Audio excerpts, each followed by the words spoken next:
Honourable Speaker, Honourable Acting Prime Minister, Honourable Leader of Opposition, Honourable Members, it's an honour to present this statement on surface water assessment and management in Fiji, Madam Speaker. Madam Speaker, water is a renewable yet finite resource, and effective management of water quantity and quality is a priority for this government. Water is vital to our economic development, human dignity, and the Fijian way of life. Madam Speaker, water connects public health, food security, sustainable cities, energy, and climate change. Madam Speaker, the Sustainable Development Goals make it clear that the world needs to transform the way it manages its water resources. Madam Speaker, there is increased pressure on water resources, and immediate action is urgent. Increasing water-intensive patterns of growth, increasing rainfall variability, and population and pollution are combining to make water one of the largest and greatest risks to poverty eradication and sustainable development. Madam Speaker, floods and droughts already impose huge social and economic costs around the world in Fiji, and climate variability will make water extremes worse. Madam Speaker, if the world continues on its current path, projections suggest that the world may face a 40% shortfall in water availability by 2030.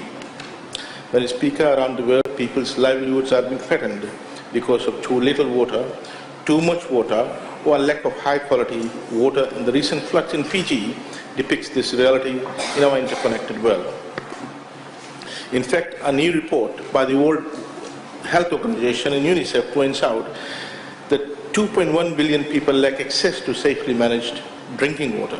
That's 3 in 10 worldwide, Madam Speaker. It is time to act and turn off our denial of global water crisis, turn off the destruction of our waterways and watershed, and turn off our actions that compromise sustainability of our water resources, and turn on our management actions. Madam Speaker, water management is at the core of recent milestone agreements such as the 2030 Agenda for Sustainable Development, the Sendai Framework for Disaster Reduction 2015-2030, and the 2015 Paris Agreement. Madam Speaker, while we love our water bodies, not everyone understands the importance of acting now to manage them sustainably. Water plays a central role in almost all the SDG goals. The recent COP23, which our Honourable Prime Minister proudly chaired, and the Paris Agreement was a major breakthrough in establishing the importance of climate resilience. For the first time in global climate talks, adaptation was given the recognition it deserves. Madam Speaker, 90% of climate adaptation is about water, and this further stresses the importance of good water management. Madam Speaker, the Water Action Decade 2018 to 2028 was launched on the 22nd March 2018 at the United Nations headquarters in New York to help put a greater focus on water management for the next 10 years and to help to achieve internationally agreed water-related goals and targets, including those contained in the 2030 Agenda for Sustainable Development. Madam Speaker, climate change, one of the greatest challenges of our time, is accelerating catastrophic water events at unprecedented rates. The increased intensity of hydrometeorological events are examples of the impacts of climate change. Madam Speaker, research indicates increased rainfall variability and increase in the intensity of storm events in Fiji. These extreme climate events have caused great societal and environmental change. Madam Speaker, according to the Aquastat, managed by the FAO, Food and Agriculture Organization, a statistical database managed by FAO, the national Fiji's total renewable surface water resource are estimated at around 28550 million cubic meter per year, and the total renewable groundwater resources are estimated at about 5273 million cubic meter per year. Madam Speaker, surface water is the main source of potable water in all major towns in Fiji, and hence its importance to our nation's well-being and the economy. Therefore, to secure livelihoods, it is time now that we assess and manage our water resources, including surface water and waterways, and develop critical understanding of our water resources and the associated hydrological processes. Madam Speaker, surface water refers to water that flows on our waterways, including river, lake, wetland, or ocean. Madam Speaker, surface water accounts for majority of our drinking water, and national water needs. Therefore, management of our watersheds, associated water bodies, including surface water assessment, are paramount. Madam Speaker, the direct and indirect effects of lack of understanding of our waterways, hydrological dynamics of river and associated hydrological events have been felt throughout our economy. Therefore, it is vital that we now venture into watershed planning, waterways monitoring and planning, and carrying out technical analysis of our watersheds and related conveyance systems. Madam Speaker, all along up till now, we have been talking about downstream reactive actions, Madam Speaker. Madam Speaker, water resources can be neither developed nor managed rationally without an assessment of the quantity and quality of water.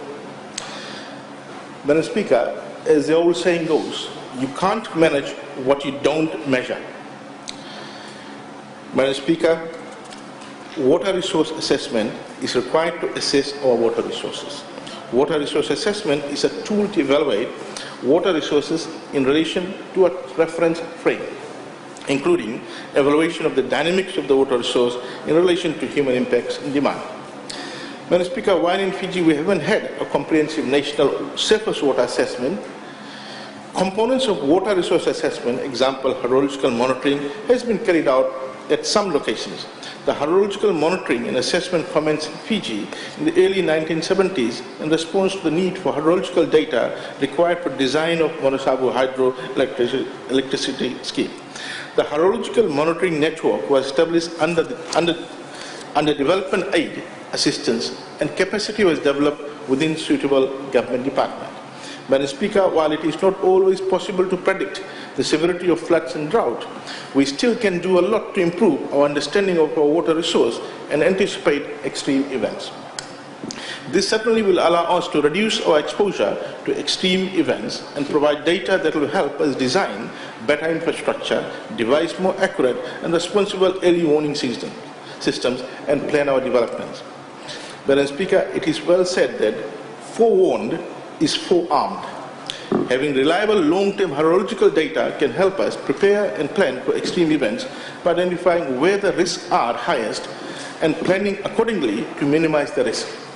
Madam Speaker, high-quality hydrological data will allow us to hydrologically model and investigate potential impacts from natural or man-made changes in our catchments, rivers, streams, and groundwater systems. A well-gauged catchment is key to establish rainfall runoff relation in the catchment. Madam Speaker, Fiji Meteorological Service currently maintains a total of 98 operating hydrological and telemetered rainfall stations throughout Fiji. These include 68 telemetered rainfall stations, 30 water level stations. The 30 telemetered rainfall stations in the Western Division, 15 in the Northern Division, 15 in the Central Division, 7 in the Eastern Division, and 1 in Ratuma. Furthermore, there are approximately 64 manual rain gauge stations which are maintained by Fiji Meteorological Service. Madam Speaker, 5 more telemetry stations will be installed at Bagata in Vanuatu, Korobau Town, Navala in Ba, and Tulotoka this year. Madam Speaker, there are some long-term rainfall and water level time series data available in Fiji at the Fiji Meteorological Service for some of our catchments. Madam Speaker, time series data are very rare in Fiji, and fortunately, research institutions like the universities, research stations of agriculture or the FSC, etc., Madam Speaker, have not collected primary time series data, Madam Speaker. Very rare. And if you want to do solid research work, Madam Speaker, we will need to not only rely on secondary time series data, Madam Speaker, we should also collect primary time series data, Madam Speaker. Madam Speaker, we need to entice our universities and researchers to use these data, whatever available, and collect and start establishing time series data and carry out further research and help us understand our catchment process in more detail. Madam Speaker, there is a need for further research and analysis to understand the trends in rainfall and surface water flows in Fiji. Furthermore, research is needed to ascertain trends in occurrence of extreme rainfall and flood events during the last few decades.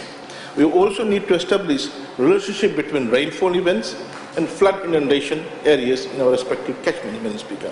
One of the One of the thing about flood, Madam Speaker, it is of all the natural disasters, Madam Speaker, is we know what are the flood-prone areas, Madam Speaker, and therefore it gives us better ammunition in terms of going and doing primary research in this area, Madam Speaker. Madam Speaker, our nation faced one of the worst flood disasters over the Easter weekend. Floods continue to cause tremendous damage to communities, people's lives and livelihoods, and are regularly lost. They are damage to infrastructure and crops, reduced productivity, impact to schools and hospitals. All have an enormous cost to communities and can set back a nation's economic development. Madam Speaker, accurate, reliable and accessible hydrological data cannot necessarily stop floods. It can, however, provide timely early warnings and be used to reduce the impact, Madam Speaker. Madam Speaker, the Easter floods have really struck communities while we are still picking up from the TC Winston. It is rather unfortunate that our people had to go through such hardship, and my sympathies are with the families who have been affected. There has been a lot said about the causes of flood, and some of standout causes suggested by people are silted rivers and improper drainage. Madam Speaker, it is important to understand and note that rivers and drains are mere part of our hydrological system and hydrological conveyance system, Madam Speaker, and there is more to floods than rivers and drains, Madam Speaker. And this is what I've been harping on from the last two statements I gave, Madam Speaker, and in response to some of the questions given out today, Madam Speaker, that look, all along the discourse have been about downstream, about dredging and desilting and drainage, Madam Speaker. Madam Speaker, that's part of the entire hydrological conveyance system, Madam Speaker, which starts from upstream, we start with watershed management, Madam Speaker, and that's upstream. Again, Madam Speaker, to put things into perspective, let me provide some facts about the rainfall intensity of the Easter weekend. And I want the honourable members to get the data. Over the Easter weekend, Madam Speaker, 478 millimeters of rain was recorded at the Waturu station. Moreover, on 31st of March and 1st of April, 297 millimeter and 105.5 millimeter rainfall was recorded respectively. Madam Speaker, so noting this data of 478 millimeters of rain was recorded in Waturu, Madam Speaker, and then on 31st of March and 1st of April, 297 millimeter and 105 millimeter, Madam Speaker. But, Madam Speaker, the long-term average rainfall for April at Waturu station is 511 millimeter, Madam Speaker. So, what this means is, Madam Speaker, that 93% of the total monthly rainfall fell during that 4-day period, Madam Speaker. On an average, the total monthly rainfall, Madam Speaker, entire 93% of that, the last decade's average monthly rainfall, 93% fell on that 4 days, Madam Speaker, and that demonstrates that the sheer volume of water that had to be catered to the waterways has come down to downstream places, Madam Speaker. So, Madam Speaker, it is important to understand because, all along they've been harping about the drainage system, etc., but they fail to realize that, Madam Speaker, climate is changing. There's a major climate change occurring, and that's the reality. And that has resulted, Madam Speaker, a massive amount of water that never ever was recorded before on that particular, only on 4 days, Madam Speaker. So, Madam Speaker, such high intensity events cause failure or overtopping of our conveyance system, Madam Speaker. So instead of just talking about the downstream drains, we need to talk about how our entire conveyance system has been compromised because of the sudden change in the climatic condition and the weather on that particular those days, Madam Speaker. Madam Speaker, the water level at Waturu station was also hiked during this period. This is an interesting revelation, and more needs to be found out about that, Madam Speaker. The highest recorded water level was 15.18 meter above the reference at 9 a.m. on 1st April, Madam Speaker. This marked a sudden increase of 1.18 meter of water at Waturu Lake, with most of the water released from the dam by 1 p.m. on the same day. So, Madam Speaker, Waturu Dam has a catchment area of 38 kilometers squared, and the catchment area for Nendi is 550 kilometers squared. And one can imagine the amount of runoff these catchments could provide, Madam Speaker. So, moreover, the terrain and steep slope in the catchment as well as catchment activities further accelerated the runoff from this catchment after high-intensity rainfall, Madam Speaker. While rainfall variability has increased drastically in the last 2 decades, we haven't done much to adapt to this variability, Madam Speaker. So while, for the last 2 to 3 decades, Madam Speaker, we have been noticing if they've been examining the data by the Meteorological Department. Unfortunately, while they have time series data, nothing was done over the last 3 decades, Madam Speaker, to match up with the variability in climate change, Madam Speaker. And now suddenly, everyone is now talking about climate change. Madam Speaker, in addition to the Fiji Meteorological Services, rainfall data is also collected in Fiji by a number of other agencies, including Water Authority of Fiji, Fiji Electricity Authority, and now the new name, and tourist resorts and private resort developers. Madam Speaker, while this data appears to be quite substantial, it is unfortunate that it has not been possible to source and integrate this data into a national database that could be supported by all agencies and stakeholders. And that is something, Madam Speaker, we're looking at without duplicating. We want to establish a statistical arm in the Ministry of Waterways, Madam Speaker, and work very closely with these institutions and ensure that we merge the data, remove any duplication, remove any variations. There's one data so that we can speak one language, Madam Speaker. And we will make this data available to all researchers, Madam Speaker, whether it's government or whether it's NGOs or research institutions or universities, Madam Speaker, and so that they can come and use this data and help us in policy making, Madam Speaker. Madam Speaker, there is a need to predict extreme rainfall events and provide timely analysis of rainfall events for development purposes. Understand rare rainfall events is important so that infrastructure like levees, dams and bridges can be built to help keep communities safe. Madam Speaker, while Meteorological Office is doing an excellent job in weather and flood forecasting, the surface water assessment is outside its mandate and hence has been never carried out by any entity in Fiji, Madam Speaker, except for the back of the envelope computation done by FAO, as published in the FAO SETS database. The truth is, Madam Speaker, that we have very less data on our river flows and quality of surface water, and we have very little understanding of the hydrology of our rivers. Moreover, Madam Speaker, we need to understand the flow dynamics in our rivers. We need to assess the peak flows and analyze extreme low and high flow events. There is an urgent need to understand the lag time in our rivers, major rivers. Such analysis together with river engineering will help us mitigate the impacts of future flood levels, Madam Speaker. Effectively, what I'm saying, Madam Speaker, for every river, Madam Speaker, we need to examine the volume of water, the capacity, Madam Speaker, and what is the potential for water to rise, Madam Speaker. All these analyses needs to be done for river-wise, Madam Speaker.